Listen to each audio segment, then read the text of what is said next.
I've come up with a way to totally eradicate this whole idea of rejection in sales. If it's over at hello, how the heck are you going to succeed in selling? You've got to rise above that and change your mindset.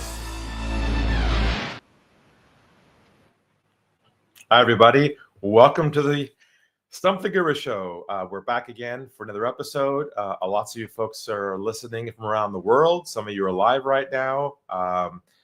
This is our Unlock the Game show. I'm Ari Galper, specializing in trust-based selling. If you don't know much about what I do, please go to unlockthegame.com. But this is my 25th year of specializing in this narrow niche of trust-based selling, and we've cracked the code on collapsing the sales cycle from multiple steps down to a single conversation, removing all pressure from the process, making selling a different experience than you're probably used to. And there are lots of folks out there who are using our approach successfully, are happy. And we also have thousands of people who are following every word that we talk about here. So I'm excited to be here today. The way the show works, we have folks who jump on whenever they want to ask me a question without a net here, so they can have a complex situation, a scenario question for me. If we have no one here, we just kind of riff off different things I'm working on, ideas, and just share thoughts, insights that I'm experiencing every day on the front lines with folks who are on the front lines talking to new opportunities. So the theme for today is this idea of being challenged in your sales process, being challenged by your prospects. It's happening more and more in the marketplace today as the world's become commoditized.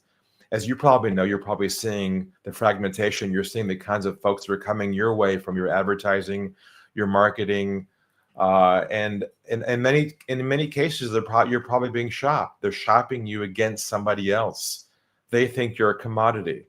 Not that you are, but they think you are, because from the outside in, all they see is you and someone else. They can't distinguish you as being different than anyone else, because everyone is screaming as loud as they can right now in different industries. So when they're coming inbound, it's very common for prospects to challenge you and say to you right away, I'm looking for information on X. What can you do for me? Do you have information on Y? Or they might even throw you objections like, I'm looking at you and someone else. Why should I go with you? Your fee is too high. These are all can be couched as objections. These are resistance. This is pressure on you. This puts you on defensive mode. In fact, I'm working on a new book right now coming out this quarter called Melting Objections, How to Get to the Truth, exactly deal with this issue, how to be able to eliminate the resistance at hello when they enter a conversation with you. And the way you handle this is, first of all, you have to take a deep breath and be very centered in yourself. And when you feel these bullets coming your way, rather than trying to push back or overcome it, which is typical sales approaches, overcoming resistance, instead you want to diffuse resistance. You diffuse resistance by re-engaging the conversation away from the resistance coming your way. So for instance, if someone calls you and says to you, can you help me with this? Your instinct will be, of course I can. Most likely I can, yes, but tell me. We automatically just say yes, we can, which now sets the tone of the conversation, as opposed to you should be saying, I'm not sure I can. Because the truth is, you don't know if you can unless you understand their full spectrum of their problem. They might say to you, I'm looking at you and two other people. Rather than saying, oh, you might want to say, no problem. That makes sense. Even go further. I'd encourage you to do that. Then you can say, I'm just curious. What specifically is the most important criteria for you that you're going to use to decide who's best for you? Is there that one thing that's most important to you? You see how that now shifts the conversation? Now they're thinking to themselves, well, what is that one thing? Hopefully they'll say to you, someone I can trust. But I've got languaging and I've got an approach to dissolve any resistance at all resistance, because I've heard these objections and points of resistance for years, and they haven't changed. They're only more amplified now. So you need to be armed and ready to diffuse this resistance coming your way, because the market has changed. You're being shopped. It's very hard to distinguish you versus someone else. Not that you are not a good marketer or you have a unique product. Obviously, you have a unique personality. They just don't know you enough or trust you enough to distinguish that. And a lot of folks out there are still dependent on the old views of selling value, providing free consultations, and trying to educate their prospects to differentiate themselves. And all those things are what everyone else is doing. So I've always been the contrarian. I'll say it now. Do the opposite as everybody else, and you'll be successful. If you're new to the show, welcome. You can grab my latest book at unlockthegame.com. Reach out to us for a consultation as well. You can talk to us about your situation. We can analyze it, figure out where the holes are. And on that note, we're going to open the show today and see if we have anybody back there who's got a question for me. Steve, how you doing back there? All righty. Happy New Year's, everybody. And look, you mentioned something in the beginning when you said the word X. You were talking about, X, and as what just popped on the screen? Follow Ari on X at Ari Galper. So Ari's actually on X, everybody, and you can communicate, you can talk, it's really him.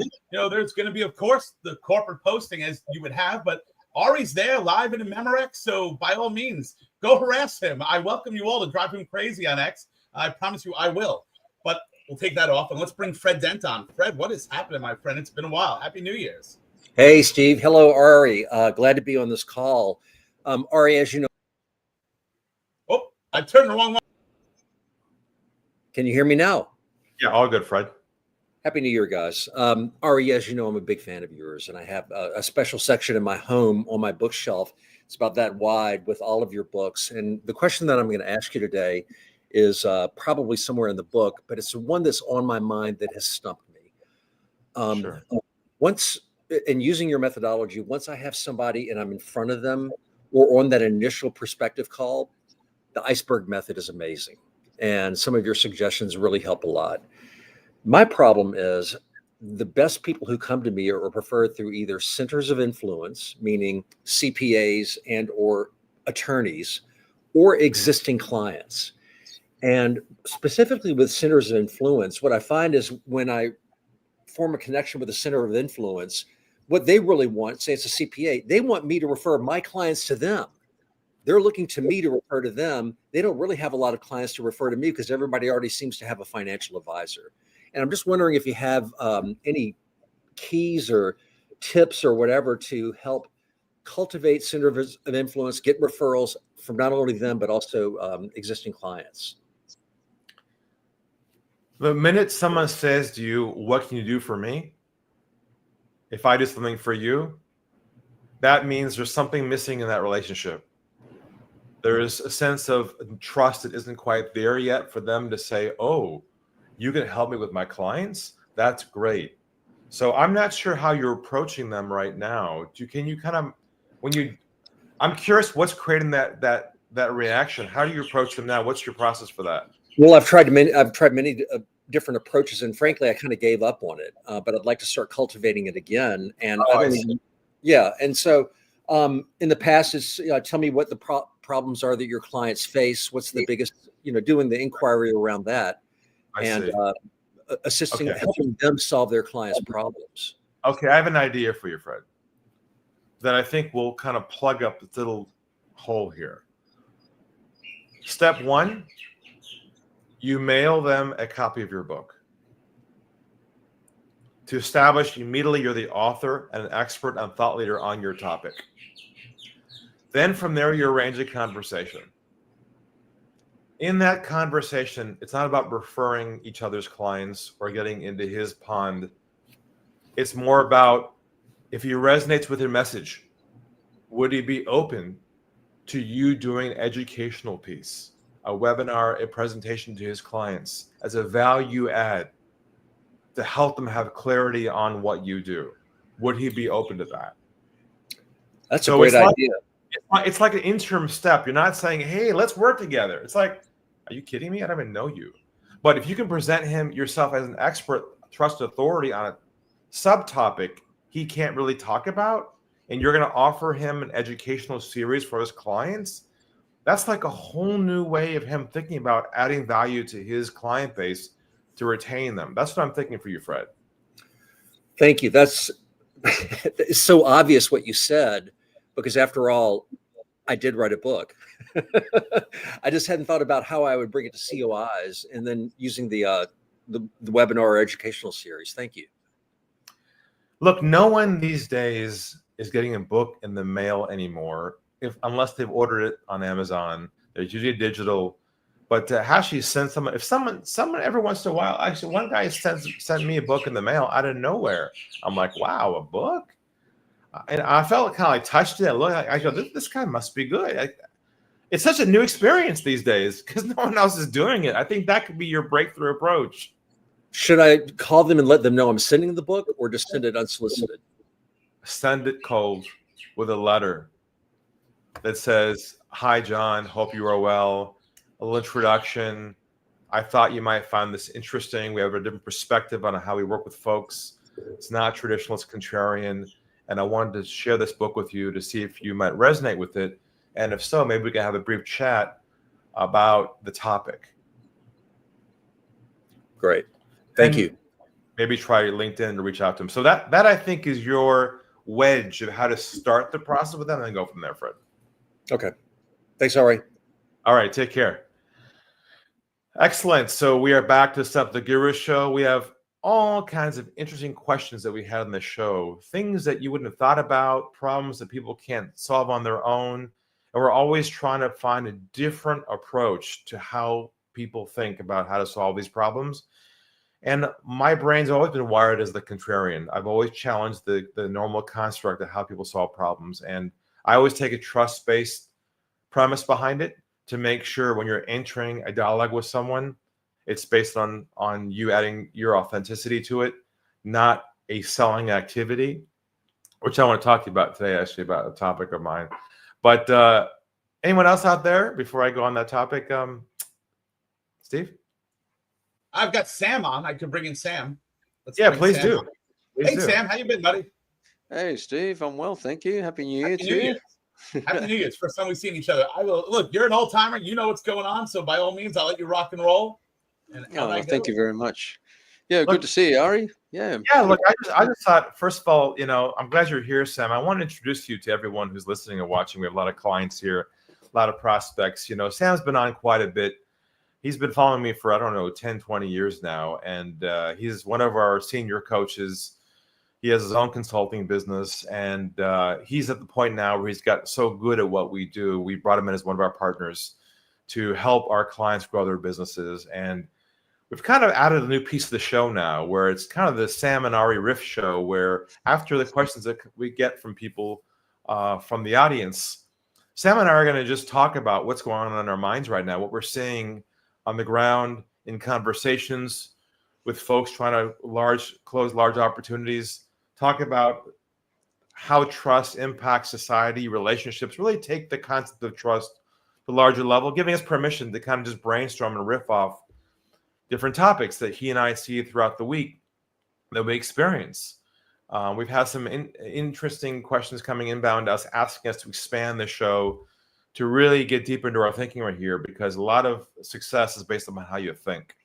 So Sam, I just thought, if you have a question, I just thought what I do is talk about a post I just put up on X and LinkedIn yesterday and today, and I'll read it. Actually, I'll read it directly what I wrote. Here's what I wrote. I wrote, I heard a sales guru today, yesterday, suggest a technique called an emotional takedown. And how horrible does that sound? It's basically guilt languaging to get a lead to commit to showing up for an appointment.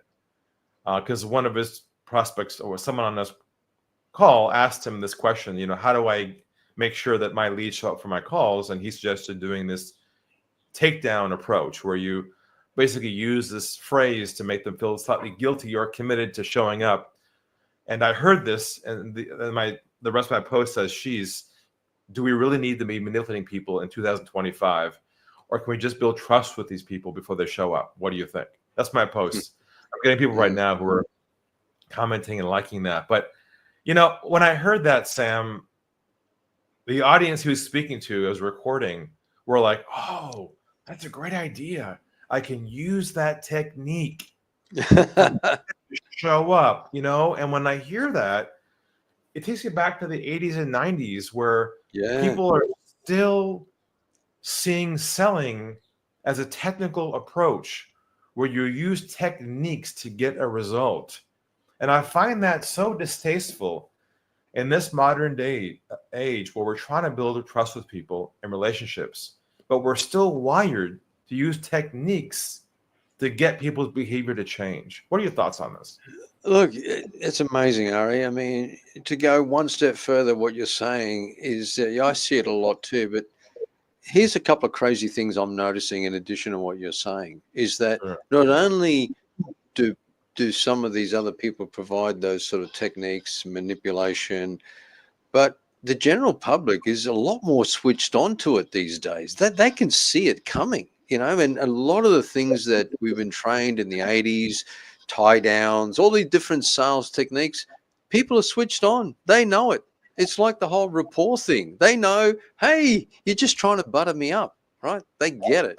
So what amazes me is how so many, I don't know, sales coaches, call them whatever you like, they're still pitching some of these avenues or strategies that not only do they not work because they're not conducive to building trust, but other people know they don't work and they're still using it. Like, Well, I can't understand that. to some extent, things may work, but there's a downside to that. And I love what you just said. The fact that the sellers think, hey, that's a great idea, without even thinking about how the other person would feel. With that languaging that was suggested, which is something like, will you make sure you show up? Does anything that get in the way of you coming? And, how would the other person feel? I mean, I would feel kind of like gutted. I'm like, how inappropriate. Like, I'm going to come, And so the fact that they're so detached from how the other person would feel is a statement in itself. It's a statement of society. I think as a society, we've really bifurcated, we really separated we lack a lot of empathy for how other people feel. And that's what creates divisiveness in politics and society.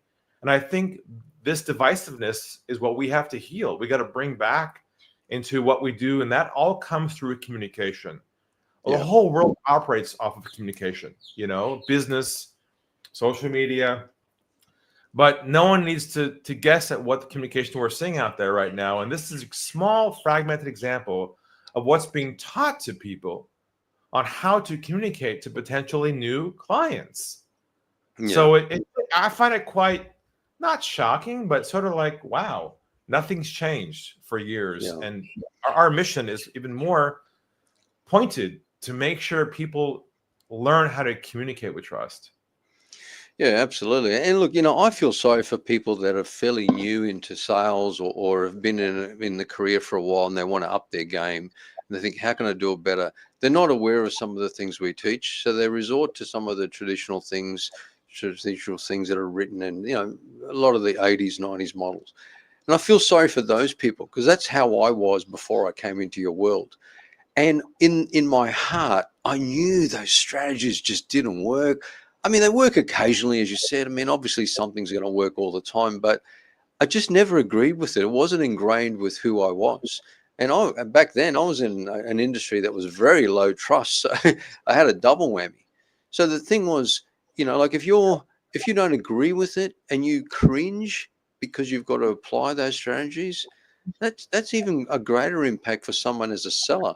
And that, then that energy goes to your client. The whole thing becomes a mess.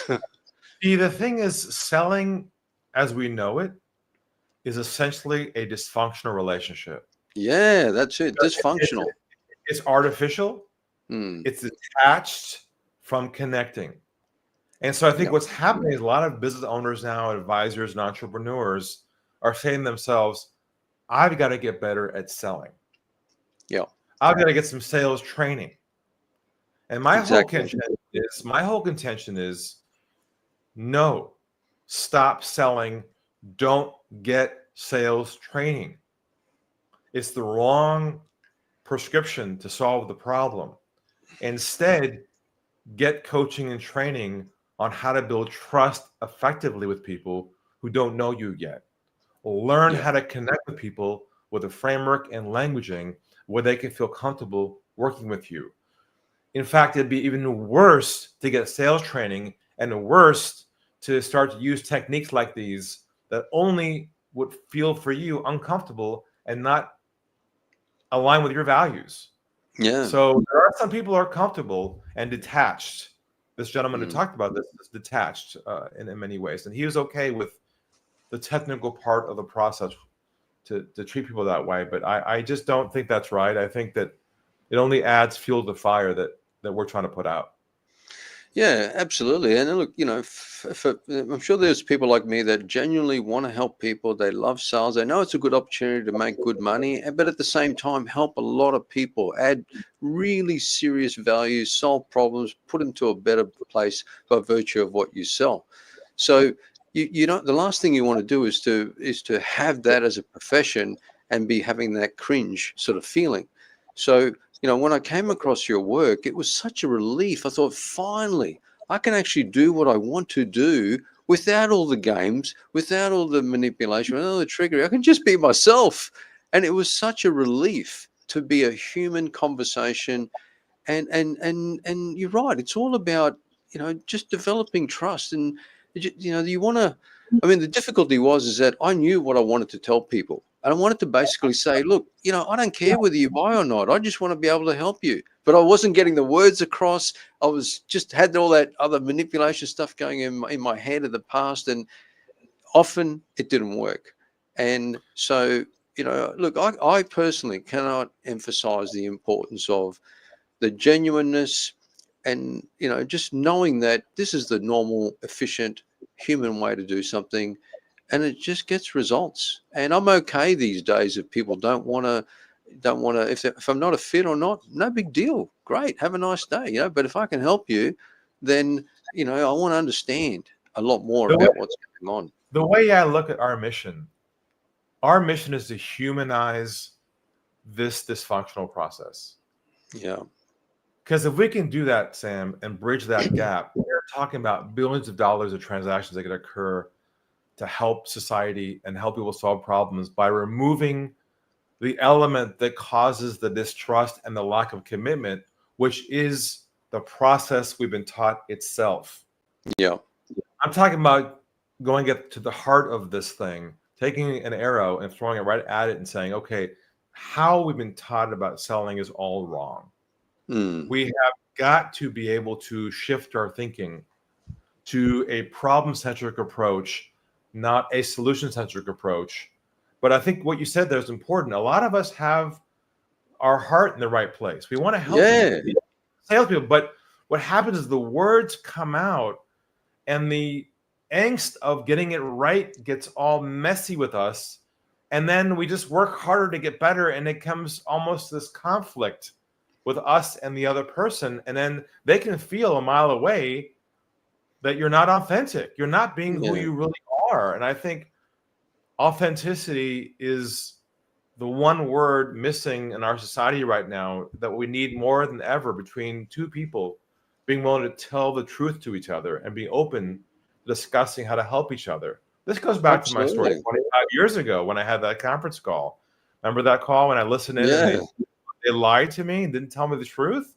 And they had an agenda. I didn't have an agenda per se that was going to hurt them, but it was two ships in the night passing each other. And I think this is just the human condition we have to heal in our lifetime. Absolutely. And the other byproduct of this that really is another thing, once again, I feel sorry for people in the sales industry, that if they got bosses or they got principals they got to report to, what the answer is? Well, just do more, Sam. Just get more volume. Okay. Just churn and burn. There's more people out there. Talk to more people. And all of a sudden it becomes a volume game. You start feeling bad because you think, oh, well, geez, now I've got to do more work and I've got to put myself in more of these situations. Whereas I think if they just stop the volume game and concentrate on the quality game and say, instead of doing more, how can I make my existing conversations better? How can I improve that quality? I'll improve my efficiency. I can actually get more business, help more people by doing less and concentrating on that one conversation rather than multiple conversations that are going to just be getting me nowhere. What do you think? Look, most leaders of sales teams only have a few buttons to push to try and increase their sales. typically it's about putting pressure on the team to do better. That's where their brain Yes. goes. How can I produce a better outcome from what I have? And what do they look Yeah. at? They look at the numbers. They look at the volume of leads. They try and tighten up certain things. What they don't know how to do or are unaware of that we do, which is to go do a deep dive inside the conversations. Now, Yeah. they probably listen to recordings and coach, but they wouldn't know what to look for that would untangle this. So the actual conversations they have in the field with their prospects are trust-based, which immediately create a next step on the process and move the pipeline down faster. It's right. It's not about the volume or the mechanical elements or pressure on the team to sell better. It's stepping back and going, what don't I know that I'm missing and I can't hear or see myself that would make each conversation more potent? Yeah, and also just to enhance that even further is that some of these leaders say, look, you got to do it my way, and that you know, just do more of it my way and don't deviate. So even if you want to feel like, you know what, that's not quite right, it doesn't resonate with me, I'm going to try this approach. You know, you get a lot of resistance from some of your leaders and some of even your peers. It's a tough environment. Well, you know where that comes from, because typically the owner or the leader of the team grew up in a different age. Right, makes sense. It's their own. All they know is their own construct. They grew up in know, like, and trust era, where it was about relationship building and techniques to make the sale. That's all they know in their purview. So all they're doing is applying what they knew from the past to now. What they're not understanding is, as everyone knows, the world has totally shifted. Like I said earlier in the call, it's a commoditized world now. You're being shopped. Everything's shifted from the inbound customer prospect point of view. So if you're using an old construct to a new market or a new kind of mindset for the market out there, you are going to hit some serious pain real quick. And it won't be about how you'll try and solve it. Is more volume. Like you said, make more calls. Oh, I talked to a guy yesterday who's excited to feel proud to say to his team, I want you all to get out there more. I want you to get in front of people, more meetings. I don't care what you do. Got to get out there. I'm like, that's not the problem. It's not you don't just get out there, show up and meet people. It's about what do you do once you get there. That's the last mile, I believe, most businesses cannot solve on their own. Yeah, yeah. And people feel it, Ari. If you're a recipient of a person that their bosses or their leaders said go out and do more, you're talking to someone, they know you're not present. They know you're just on a mission. You can hear it in their conversation. Their tone is sped up, their pace, everything's go, go, go. And then you ask them a question, they interrupt you. It's so obvious. So that doesn't work in so many levels. Adding pressure from above downwards only pushes pressure from the team down to the customer, and it's only making things worse. So for those listening right now who have a team or even themselves who want to succeed in this new year, you've got to start by saying to yourself, what don't I know? What am I doing now that's not working from last year? And am I open to change? A lot of people aren't open to change. Fine. But if you're willing to shift your mindset, then don't be afraid to come and ask for help. Order a copy of my book, ask for a consultation, have a chat with us, and we can probably turn things around for you pretty quickly, with a shift in your own thinking. So on that note, Sam, I really enjoyed this little session we had today. Let's do more of this. I think it brings out more of what our thoughts are at a deeper level and what's happening in the marketplace. So appreciate you, and we'll see you next time on the show, okay? Yeah, no, thanks, Ari. It's been great. I really appreciate your insights. All right, take care. That's it for today, everybody. Thanks for joining the show, and we'll see you soon. Please give us your feedback. Give us some stars on the ratings for this as well, or some comments. We'd love to get your feedback. What else do you want to hear on the show? Let us know. We're very open to adapting and giving you as much value as possible. Thank you so much. Oh, and don't forget, I'm now on X, posting on there. Send me a message, communicate with me. I'm on LinkedIn as well, and expanding my presence globally. Take care. See you all soon. See ya. I've come up with a way to totally eradicate this whole idea of rejection in sales. If it's over at hello, how the heck are you going to succeed in selling? You've got to rise above that and change your mindset.